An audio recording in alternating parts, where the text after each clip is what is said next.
YouTube channel থেকে। আশা করি সকলে ভালো আছেন এবং সুস্থ আছেন। আজকে আসেন আমরা একটু জেনে নিই যে এই অ্যাটর্নি জেনারেল আসলে কে এবং অ্যাটর্নি জেনারেলের কাজ কি। আমরা আমাদের এই নতুন সংসদের বিভিন্ন অধিবেশন হওয়ার পরে বা আমাদের নতুন সরকার গঠনের পরে এই অ্যাটর্নি জেনারেল শব্দটি আমরা অনেকবার শুনেছি। তো প্রথমেই আমরা আপনাদের একটু বলতে চাই যে এই অ্যাটর্নি জেনারেল হলেন বাংলাদেশ সরকারের প্রধান আইন কর্মকর্তা, অর্থাৎ বাংলাদেশ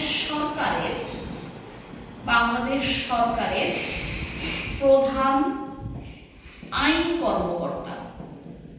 এবং বিভিন্ন চাকরির পরীক্ষায় প্রশ্ন হয়েছে যে বাংলাদেশ সরকারের প্রধান আইন কর্মকর্তা কে, তার উত্তর হচ্ছে অ্যাটর্নি জেনারেল।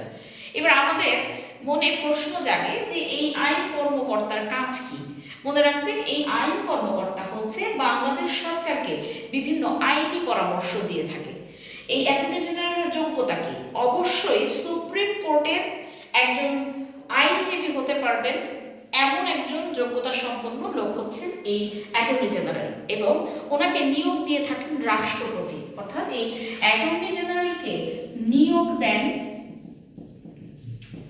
দেন রাষ্ট্রপতি। এবং একটি কথা মনে রাখবেন যে তার কাজের উপর সন্তোষের উপর নির্ভর করে রাষ্ট্রপতি তার এই কাজের মেয়াদকে বাড়াতে পারেন। এবং মনে রাখবেন সংবিধানের 64 নং অনুচ্ছেদে এই অ্যাটর্নি জেনারেলের কথা বলা আছে। অর্থাৎ আপনাকে প্রশ্ন করতে পারে যে অ্যাটর্নি জেনারেল সম্পর্কে আমাদের সংবিধানের কত নং অনুচ্ছেদে বলা আছে, সেটি হচ্ছে 64 নং অনুচ্ছেদে। এবং এই অ্যাটর্নি জেনারেলকে নিয়োগ দিয়ে থাকেন কে? রাষ্ট্রপতি নিয়োগ দিয়ে থাকেন, এবং তার যে মেয়াদ সেটি হচ্ছে নির্ভর করে রাষ্ট্রপতির উপর। অর্থাৎ তার কাজের উপর যদি রাষ্ট্রপতি সন্তোষ প্রকাশ করেন তাহলে তার মেয়াদ বৃদ্ধি করতে পারে।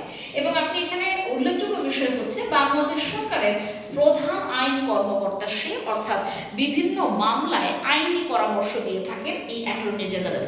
এবার আমাদের বর্তমান প্রেক্ষাপটে এই অ্যাটর্নি জেনারেলের এই পদটির নাম বারবার উঠে এসেছে।